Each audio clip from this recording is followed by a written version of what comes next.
तो black clover universe में Uno एकलौता ऐसा कैरेक्टर है जो कि एक साथ दो अलग अलग ग्रिमवार का यूज करता है। तो आज की वीडियो में हम डिटेल में बात करेंगे कि यूनो को उसकी ये न्यू ग्रिमवार क्यों मिली, कैसे मिली और इस ग्रिमवार का मैजिक क्या है और इस ग्रिमवार के मिलने के बाद यूनो कितना ज्यादा स्ट्रॉन्ग बन चुका है। पर उससे पहले तुम इस वीडियो को एक लाइक कर दो और तुम्हें पता है चैनल के साथ क्या करना है।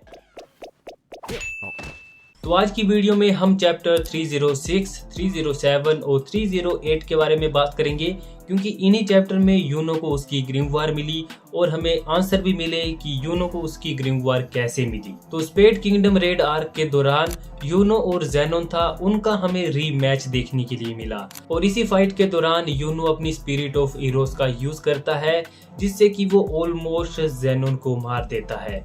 और इसके बाद हमें ज़ेनोन की बैक स्टोरी देखने के लिए मिलती है जिसके ऊपर मैं शायद डिटेल में वीडियो बनाऊंगा क्योंकि ज़ेनोन की जो बैक स्टोरी है वो काफ़ी ज़्यादा बढ़िया है। उस स्टोरी में उसका काफ़ी ज़्यादा इम्पैक्ट भी है। तो तुम्हें वीडियो चाहिए होगी तो मुझे कमेंट सेक्शन में बता देना। पर इस बैक स्टोरी के बाद ज़ेनोन जो अपना डेविल है बेल्ज़ेबब उसके साथ एक डील करता है कि उसे डेविल हार्ट चाहिए और इसके बदले में जो ज़ेनोन है वो अपनी पूरी की पूरी बॉडी अपने डेविल को दे देगा। और दूसरी तरफ जो बेल्ज़ेबब है वो भी इस डील को मान लेता है और अब जो ज़ेनोन है वो काफ़ी ज़्यादा पावरफुल हो जाता है और हमें ज़ेनोन की न्यू फॉर्म देखने के लिए मिलती है जो कि काफ़ी ज़्यादा बढ़िया थी। और अब ज़ेनोन जो बेल्ज़ेबब का स्पेस मैजिक था और अपना जो बोन मैजिक था उसे और भी ज़्यादा बढ़िया तरीके से यूज़ कर सकता था और इसी बीच में वो जो यूनो है उसको बुरी तरह से मारता है और ऑलमोस्ट उसे मार ही देता है। और इसी फाइट के दौरान आगे हमें फिनरल और लैंग्रिस दिखाए जाते हैं जो कि अपनी पूरी कोशिश करते हैं ज़ेनोन को हराने के लिए, पर वो बुरी तरह से नाकामयाब रहते हैं और वो ऑलमोस्ट मरने वाले होते हैं। और तभी हमें यूनो भी दिखाया जाता है जो कि स्पेड किंगडम के एक ग्रिमवार टावर के अंदर पड़ा हुआ है और उसको जो अपनी बैक स्टोरी है वो याद आती है, जैसे उसने जो अपने टीममेट थे उन्हें कैसे खोया जब पिछली बार ज़ेनोन ने अटैक किया था। और तभी हमें एक ग्रिमवार दिखाई जाती है जो कि समन होती है और यूनो के पास आती है। तो पहली बार जब हमने ये वाला सीन देखा था तो काफ़ी सारे फैंस को लगा था कि ये बस एक प्लॉट आर्मर है यूनो को स्ट्रॉन्ग बनाने के लिए, पर ऐसा कुछ भी नहीं है। हमें पहले भी हिंट मिल चुके थे कि हो सकता है यूनो का जो मैजिक है विंड मैजिक वो उसका ओरिजिनल मैजिक नहीं है। और इसके बाद हमें इन्हीं चैप्टर में आगे कंफर्म भी होता है कि क्यों यूनो को उसकी सेकंड ग्रिमवार मिली है।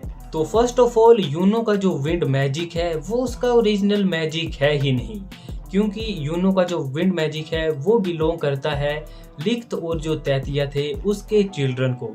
और तुम्हें पता है कि यूनो जब रिकार्निएट हुआ था तो उसके अंदर लिख्त और जो तैतिया था उसके चिल्ड्रन की सोल थी और ये जो ग्रिमवार है वो भी उसी को बिलोंग करती है। पर दूसरी तरफ यूनो की जो ओरिजिनल ग्रिमवार है वो उसे अब जाके स्पेड आर्क के दौरान मिली है। और इसी फाइट के दौरान हमें आगे जाके पता लगता है कि यूनो की जो फैमिली है उसके पास यूनिक मैजिक ट्रेट है जो कि जनरेशन थ्रू जनरेशन पास होता रहता है।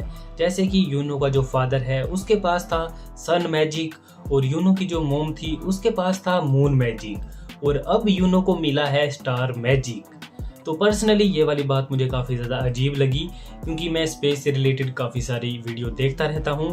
तो तुम्हें पता होगा कि स्टार और जो सन है वो सेम ही चीज़ होती हैं, और छोड़ो ये एक मैजिकल वर्ल्ड है। तो आगे बात करते हैं। तो अब हम बात कर लेते हैं यूनो के स्टार मैजिक और उसकी एबिलिटीज के बारे में। तो जब यूनो अपने स्टार मैजिक का यूज करता है तो उसके आसपास छोटे छोटे स्टार बन जाते हैं और यूनो इनको कंबाइन करके एक शील्ड भी बना सकता है जो कि आसानी से काफ़ी बड़े पावरफुल अटैक को रोक सकती है। जैसे कि हमें देखने के लिए मिला ये जो शील्ड थी आराम से जो ज़ेनोन का बोन मैजिक था उसे ब्लॉक कर लेती है। और इसके अलावा यूनो इन स्टार्स को कंबाइन करके एक विप जैसी चीज़ बनाता है जो कि आसानी से किसी भी चीज़ को काट सकती है। और इसी के साथ हमें स्टार मैजिक की एक यूनिक एबिलिटी भी देखने के लिए मिली। जब ज़ेनोन यूनो को अपने स्पेशल मैजिक में कैद कर लेता है तो यूनो हैंड साइन जैसा बनाता है और सीधे ही अपना जो स्टार था जो कि दूसरी तरफ था उससे टेलीपोर्ट कर जाता है। तो ये जो मैजिक है वो स्पेशल मैजिक को भी आसानी से ब्रेक कर सकता है। और इसी के साथ यूनो अपने स्टार मैजिक से लेज़र भी शूट कर सकता है और ये वाली लेज़र इतनी ज़्यादा पावरफुल थी कि ये यूनो की डिफेंसेस को चीरते हुए उसके आर पार हो जाती है। और इसी वाले अटैक के साथ यूनो वर्सेस ज़ेनोन वाली इस फाइट का एंड हो जाता है।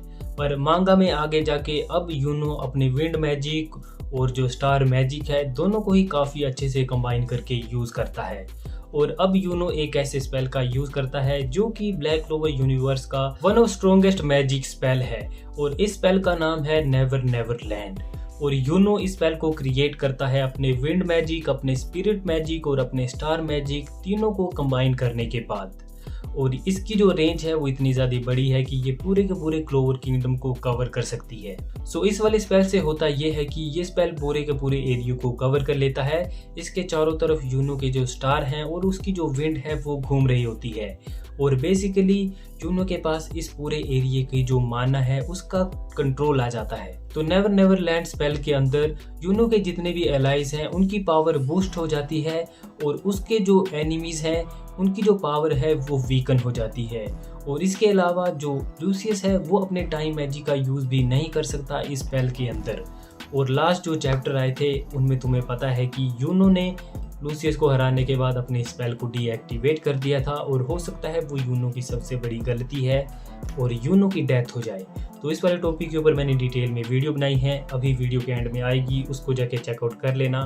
तब तक के लिए आपको मिलता हूँ मैं किसी और ऐसी वीडियो के साथ। बाय। आज के लिए फिलहाल इतना ही। आपकी तरह मैं भी मायूस हूँ, लेकिन उम्मीद पर दुनिया कायम है। दिल दुखा है लेकिन टूटा तो नहीं है और उम्मीद का दामन छूटा तो नहीं है।